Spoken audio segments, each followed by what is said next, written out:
All right, blindfold. Fuck, this feels like goddamn Guantanamo Bay. He looked like Italian Daredevil if he was retired. It's always Italian Daredevil. Fuck is my money? His mob days are coming back to him. I think I'm starting to see things. Welcome to A Shot in the Dark, where questions get answered, shot gets taken, and banter meets booze. I'm your host, the kimchi killer, the drink slinger. This is all content, no filler, Joe. I'm joined here today by my good friend, the Italian stallion, Brooklyn's finest, Giulio Giulios Pinarolo. He is a server with me and a manager at Anima.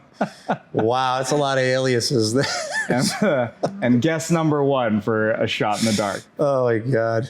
How you feeling today, Jules? I'm feeling great. After that introduction, I have multiple personalities now. I got a disorder and I have no idea who the fuck I am. Like I said, I thought you were going to be in a wife beater with hero stains today. So. No, I know. Thank you. Thank you for painting quite the portrait of me. Italian stallion and all that. Wow, that's great. Beer's finally settled. We can cheers. Yeah, man. Cheers. Good having you, man. Thanks for having me here today. Montucky cold snack. Yep. Good old classic Montucky. Nice at, 10 o'clock, 10:30 in the morning? 10 a.m. because we're a bunch of degenerates. And this is the only time we could film this podcast, or whatever you want to call it. Well, it is cereal at the end of the day. It is a grain and corn and all that, so it works. So, what are your thoughts coming into this, Giulio? First guest on this Shot in the Dark. I kind of gave you a general idea first time doing this. What are your thoughts coming into this? Well, considering the fact that I don't even like you, I was a little apprehensive at first. I mean, I got a strong distaste for you, Joe. And I'm just kidding. That makes a lot of sense. Most people do. They're just afraid to say it. No, I'm just kidding. Actually, I'm just here for the booze, man. Yeah. And some good conversation. Really looking forward to it. Yeah, I'm sick, man. That's awesome. Yeah. Thank you for being, of course, the first one here. You know, we always have some good banter. We always have good conversations. Yeah. Usually at the bottom of a bottle, but it's all good. We're not going to do that because it's 10 a.m. You have to work later, and I don't want to hate my life. So. So with that said, tell the people, how did you get into this industry? How did hospitality find you? I always like to say that those of us who choose to make hospitality a career, you don't find the industry, it finds you. So how did the industry find you? Yeah, I would definitely agree. That's a great way of putting it. Being from an Italian family, or any culture that is rich with food traditions, and things of that nature, Italians being one of them, of course, just always surrounded by food. Ever since I was a kid, Mom was just preparing something. Sundays were obviously a staple, a legendary in the Italian community. Those Sundays, the classic Sunday gravies and sauces, how everybody just came over the house and got together. So food has always been present in some form or another. But in a way that was just heightened. It wasn't just sustenance and getting something to eat. It was always getting prepared time and time again. It's kind of like breakfast was done and we were already discussing what was going to happen for dinner. Taking trips to the store and buying fresh ingredients. So it was always there. Now, how it came into my life is just that it was my first experience of it was a job at my uncle's in Italy. We went on vacation from New York to Italy, and we went and visited an uncle who lived in Lake Como. Mm-hmm. He had a restaurant, and unexpectedly, North Italy? Yeah, it's northern Italy. It's in the Lombardia region. Gotcha. And unexpectedly, I not only went to visit an uncle, but I got to work. They put me to work. So I was bussing tables at about 9 years old. And that is the first experience that I had. And I actually liked it. It reminded me of home. It reminded me of family getting together. But more importantly, strangers would come in. And that feeling of camaraderie and community, it just felt like, man, this is really cool. We're breaking bread with strangers. We're having drinks with them. I was actually having a drink. I mean, it was my first sip of wine at about 9 or 10 years old, which was really cool. Things were different back then, I imagine, but it was just something really special, and it stood the test of time, just for means to make a living, getting jobs in restaurants. And I just love the fact of having people around and meeting new new faces and getting involved with the community. And what better way to do it than breaking bread and having drinks and talking to people over the communal table, and it was fun. Now, at the time, truth be told, I never set out to do this. And I imagine people out there probably sympathize, actors, musicians, you're out to accomplish some other career goal. Maybe it never quite panned out, but lo and behold, the restaurant industry and the food industry and your crew, the people that you grew up with in this industry have always been there. And it's provided a great life for me. It's provided just a life that otherwise I don't imagine I would have ever enjoyed. I can't imagine digging ditches, with construction or working in a cubicle. And with all due respect to those careers, it's not knocking them. It's just not for me. I've tried it. We're here for you, ditch diggers. Don't worry. And thank you. Thank you for building amazing things, for putting a roof over my head, for protecting the community, and whatever it is you do, that's great. But at the end of the day, it clicked. It's what I'm about. And so here we are. Yeah. So I just want to touch on that real quick, which is, you went to an acting school in New York, where you're from in Brooklyn. Yep. What's the name of the school? Lee Strasberg Theater Conservatory. Yeah. I don't know what that is. It's not Juilliard. That's the only acting school I know. Yep. Fucking Juilliard. But he went to somewhere that's been there for like 100 years. So yeah. So you went from that, ended up coming out west out here. How long have you been in Vegas? Got here 1998. Gotcha. Been out here quite some time. Ever since? Yeah. Gotcha. And then acting never really took off, or didn't really work out the way you wanted it to, I don't want to say, because you've done some things. I've fronted a rock band. It was fun. It's one of my original career goals, acting. So everything in that realm, performance, theater, film, music. My dad was a singer. So art has always been in my blood. I have a great appreciation for it. But ironically enough, it hasn't died. It has just been repurposed, sort of speaking, in this industry that we're in. I find it to be open to the possibility of being creative in many ways, whether how you relate to people or the things you create, the drinks you make. So it's all creativity at the end of the day. But yeah, man, just acting, film, theater, never quite panned out. I did a few things out here in Las Vegas.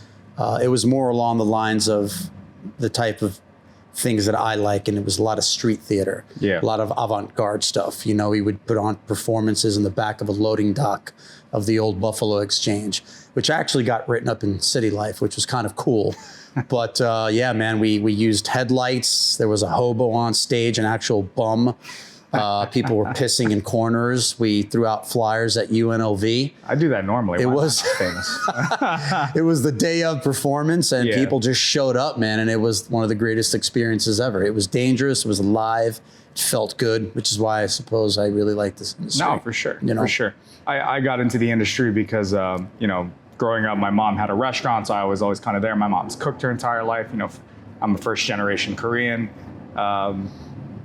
Growing up in Hawaii. And so when I'd come back from my second deployment, I didn't know what I wanted to do. And like all good Asians do, we try to give a crack at med school, and that was a disappointment. So ended up finding a job as a barback, and then that's how my industry career started, and I just fell in love with it. So no, but that's good, man. That's incredible. I feel like a lot of us have similar origin stories for the industry and how we find it. And you can usually tell the ones that are very passionate about it, or it's just kind of they're in between and they're just kind of floating along. So, with that said, first game we're going to do for this first shot, which is Amaro dell'Etna from Sicily. Okay. We're going to blindfold you. All right. You're going to feel up a bottle like it's your favorite person. Bottle. Yeah. You're feeling up. Okay, that's good. Yeah, if it feels like a human leg, a human third leg. Fucking out of here, man. No mind.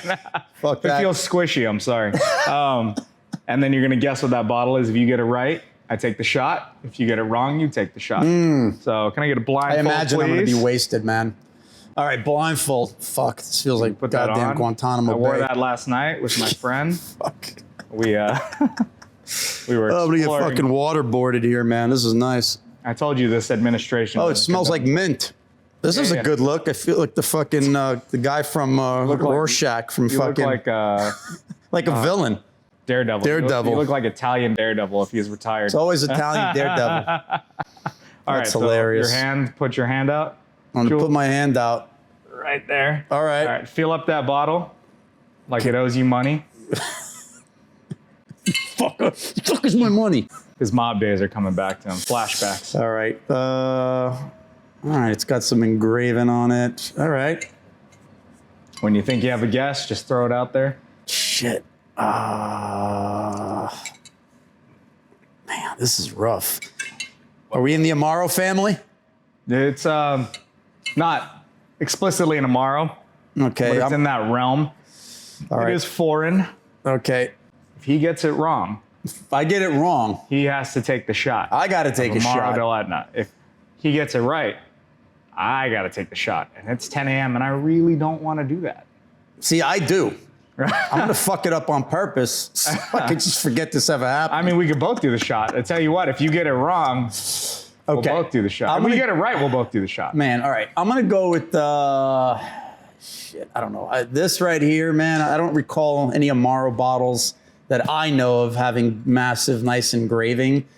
This has got some class to it. It's not just in the Amaro family. Yeah, but I'm gonna like bitters and aperitif. things. Yeah. I don't know. I'm gonna go with like maybe like a vermouth, maybe. No, not like a vermouth. You suck. It's your people. Campari. Okay. They changed the bottle up a little bit. All right. But you know what? I'm a good sport. It's the first shot. I'll take And it. I know vermouth is not really an Amaro, but I don't know. It felt like a vermouth. I'll Oh, okay. I mean, you can keep it if you want, I guess. It's Angelo's 90. He needs it. All right. What do we got here? So this is Amaro del Etna from Sicily. Okay. It's a good start. A little sweet, a little bitter. Nothing crazy. Salute. Amaro del Etna. All right, Sicily. Welcome.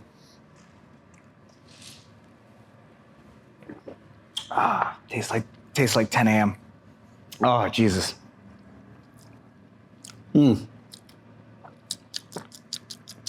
Oh, yeah. Oh. It definitely hits different early in the morning than it does at night. Definitely hits different when it's Wow. All right. Shit. All right. Well, that was good. Maybe. Drink it, give it back, and we'll put it back. Okay. Only got 2. Don't complain. Fucking Italians. All right. Not bad. So you've been in the industry for a long time. You know, you've been in Vegas since '98. Where do you predict the industry is going? Like what it's changing? What's like the future of the industry? It's a great question, Joe. I think ever since the whole pandemic situation, things have definitely changed.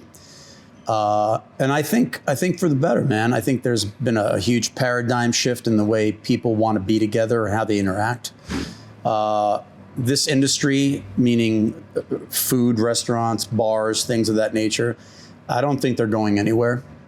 I think it's always going to be around. I think at the end of the day, we're human and we are social creatures. We need camaraderie. We need to be together. I know AI is just going at different levels right now. Technology is booming. We're probably trying to colonize Mars and all this kind of stuff, but we need to eat, we need to drink. As long as we are, human beings with a beating heart, brain, lungs, and we need that companionship. I think as far as we get removed from all that, it's not a good thing. So restaurants are going to be here to stay. I think we're going to want to be more involved in these places that bring us together. And once again, what changes is the world outside with all that technology and stuff, but what doesn't change is our needs. And I'm looking forward to the future. The restaurants, I think, are going to be a place where we are going to thrive and want to meet and be, and especially ones that are off strip. I think those, with all respect to those big houses and famous chefs, I don't think anyone is going to give a shit if Gordon Ramsay shuts down. I think they're going to give a shit if their neighborhood bar does. Yeah. You know, that place is, I think, where stories are made. It's not transient. There's culture. There will be history there. You know, places like McSorley's Ale House in New York, man, that's one of the oldest places in the world, but people still come and they congregate. And it's just 2 or 3 beers they serve with dust on the floor and wood chips. And, you know, at the end of the day, it may not be about, you know, the food and the drink. It's just about getting together, you know. Yeah. And, So what is it at McSorley's? 10 for 10 or something, or 5 for 10? yeah, man. It's like $5 for 10 beers, light or dark. That's all you got. Yeah, man.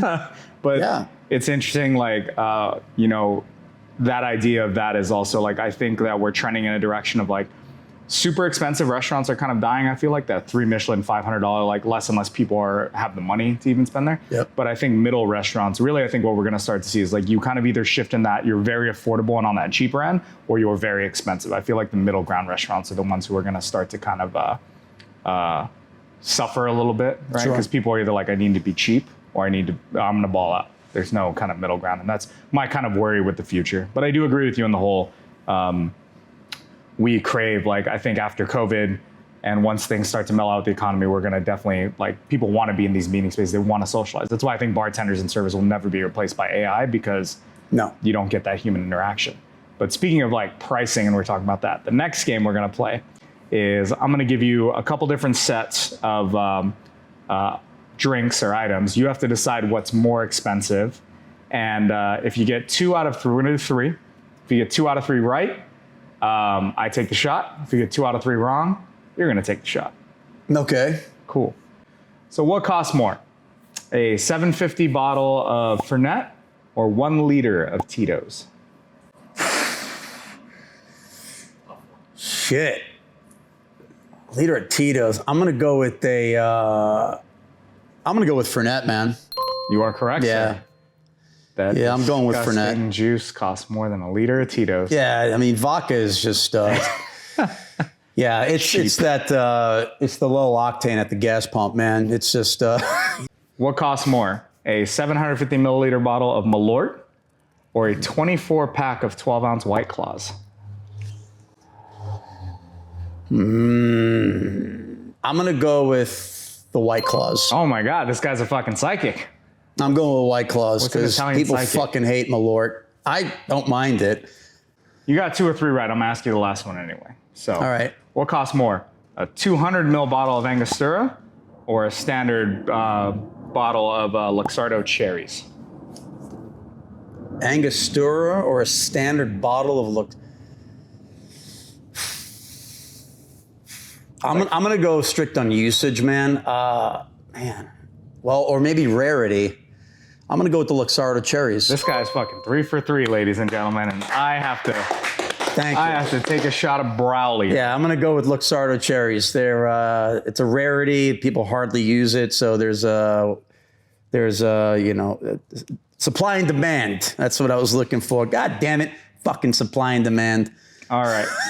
Well, Giulio hates me, so I'm now going to take a shot of Braulio. This is kind of Alpine Italian. It comes in the Campari portfolio. Shout out to Kinson and Campari out here. Do I take one with you? Do you want to take one? I'll get out of the bottle. Huh? Do you want to? You can take it out of the bottle. Do you want to lay back? Let's go, man. All right. Let's make this good. Salud, brother. This He's being shit- a good sport today. This I'm shit not is having to do piney this as alone. fuck. Yeah, just a smidge. And don't kill yourself. God, brother. I'm not, but here we are. Cheers. This is Chendan, beautiful. fucking 1,000 Chendan, 100 years. 1,100. I don't speak Italian, sorry. All right. Cheers. Woo. Yep. All right.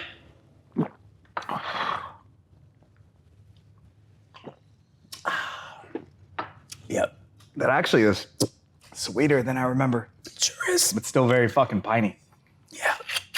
Oh God, I'm gonna take Yeah. the worst shit later. Coffee and Amaro at 10 a.m. equals. Oh my God, dude. It's better than a cigarette. It's gonna I'm move your starting to bowels see real things. good. I think I'm starting to see things. I might as well be smoking a cigar right now and fucking. This is, I felt like I tripped and landed face first into a pine bush. It's a nice pine bush though. It's a nice, lot very of nice- sap. A lot of sap on lot that of sap. pine bush. There's sap in my tongue. There's like myrrh and all kinds of like alpine botanicals all over me. You said myrrh, and I was thinking of murder. So speaking of murder, fuck, marry, kill. Fuck, marry, kill. You've played this game before. Fuck, marry, kill. Sure. daiquiris, Negronis, and espresso martinis. See if I could treat them metaphorically like a woman, you know. Easy there. No, I know. It's 2025. You would have calmed down. No, I'm not. I'm just saying it's going to make sense. Getting us You know, I mean, canceled. the daiquiri is sweet. I mean, you got the rum, you got the lime, you got the sugar, right? The Negroni's got the bitter aspect to it. And then the espresso martini, man, it's tasty, but that shit's keeping you fucking up all night, you know, because of the coffee, in my mind. But I'm going to go with... I'm gonna go with rum reminds me of just good times, man. So we're fucking the rum. We're gonna fuck the daiquiri, you know, the sugar and all that. I'm thinking beaches and good times and dirty sheets. And Dirty sheets. Have you ever had sex on a beach? It's pretty terrible. not that sex on a beach. Yeah, it gets raw there. But anyways.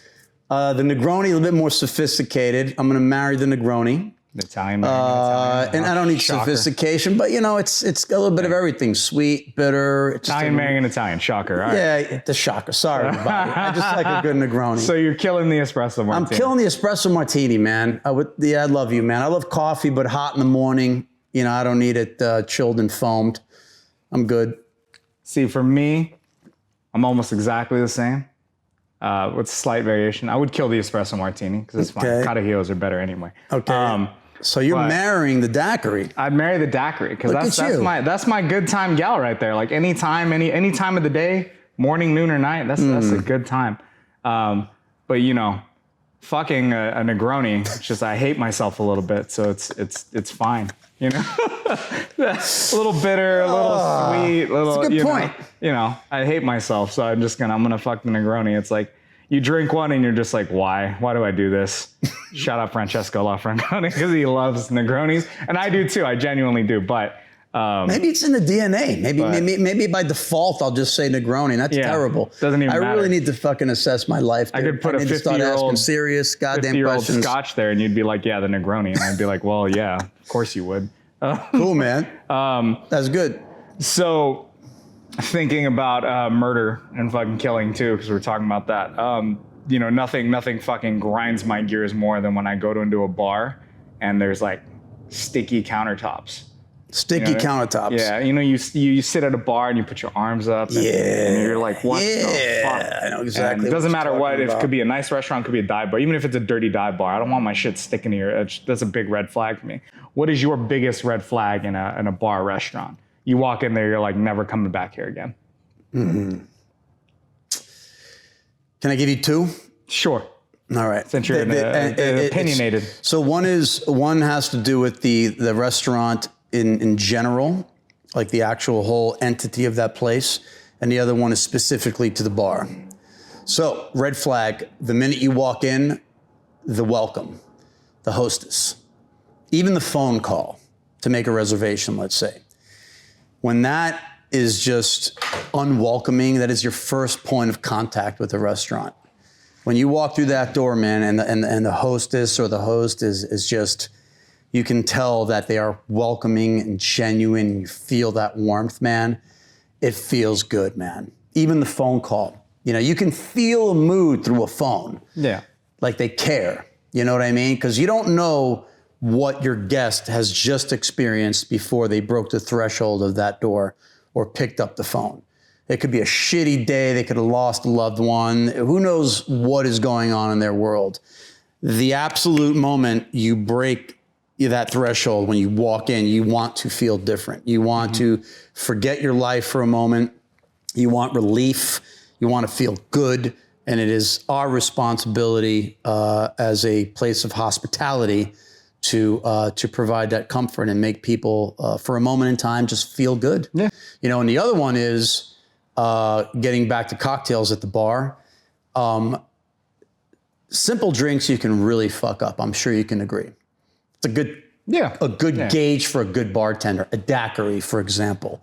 You can fuck up a simple drink like a daiquiri.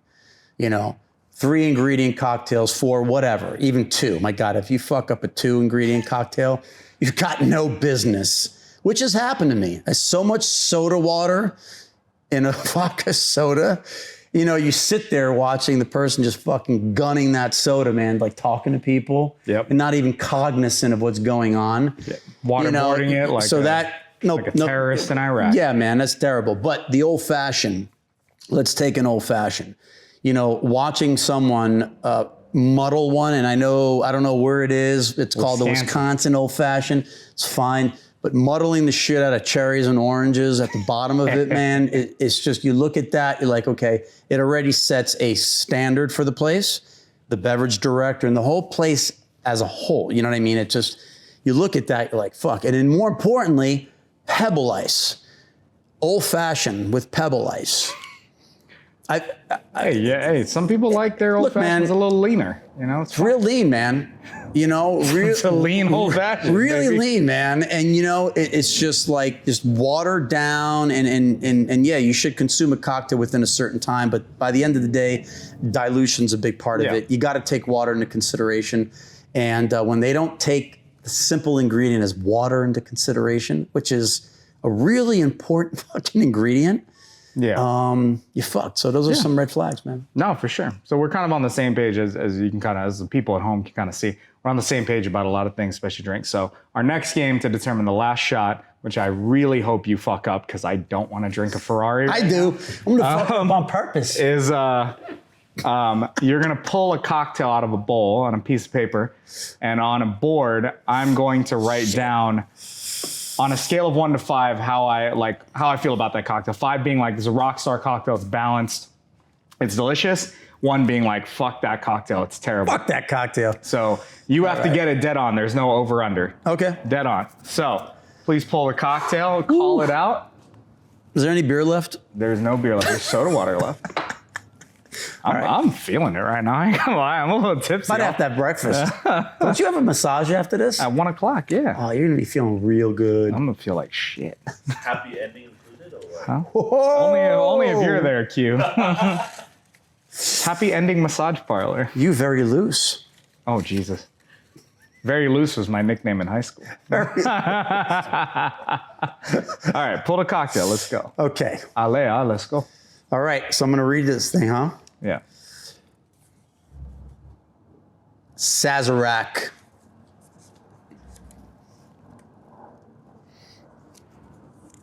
Don't be looking. I'm looking at your face. All right. What did you think I rated a Sazerac? Sazerac, 1 to 5, 1 being terrible, 5 being great. You're big on balance and all that. I'm gonna go 4. Motherfucker. God damn it. What the? I did not think you'd get that right. Piece of shit. Woo! Gypsy, motherfucker! Here, take this fucking bowl of peanuts, bro. Drink. The reason I give a Sazerac a 4 is because overall, it was one of the first American cocktails. I like to split base mine with rye and cognac, but my biggest issue with the Sazerac, and a lot have had New Orleans where it's from, tend to be really sweet, for my personal taste at least. So I find that to not, like, I think it's a good, like, baseline of a cocktail, but it tends to be very unbalanced. Like, it's never consistent, you know what I mean? That's my issue with the cocktail. If I make it for myself, of course, it's gonna be good. But even then, like, it's not my favorite cocktail. I'd rather have a Vieux Carré or an old fashioned, but fuck you. Yeah. Cheers to New Orleans, man. Love that city. You know what? You get to take a little Fernet. Wait, let's do it. I'm having a Ferrari, which is Fernet and Campari. And those of you at home know, if you go back to one of my first videos in my pop-up company, Spirit and Soul, the video starts with, fuck Fernet. So you know this isn't the most enjoyable thing for me. And Giulio gets to have just a straight up shot of Fernet Branca though. Okay. Half though, because he's a gentleman. That was wonderful. God, I didn't think I was gonna have to do that. I thought he was gonna get it wrong. Should have put 3. Salute, brother. Cheers. Cheers, brother. This has been fantastic. Hey, can we cheers the crew here? You guys are beautiful. If you guys don't see them. What a great crew, man. This is fantastic. The crew is, Y'all don't see them, man. They're off camera, but these guys are It's like the UN in here. This guy's dope, man. Yeah, man. We embrace diversity. This is definitely a diverse crowd. Although, as these shots are happening, everyone's starting to look the same. Oh, Why does this look like dirty mud water? What the fuck you put in here? it was in the fridge. Damn straight it was. God. Why? This looks like rust, bro. Oh, your life sucks, trophy husband. Yes. Trophy ex-husband just out there, but. Oh, God. Oh, my God.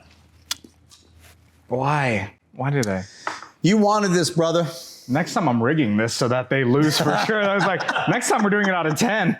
You'll be like 7. I'll be like 6.5, motherfucker. Such a good time, man. I had a blast here today, man. I had a really good time, Joe. Thank you for having me. Giulio, thank you. You guys can catch him at Anima.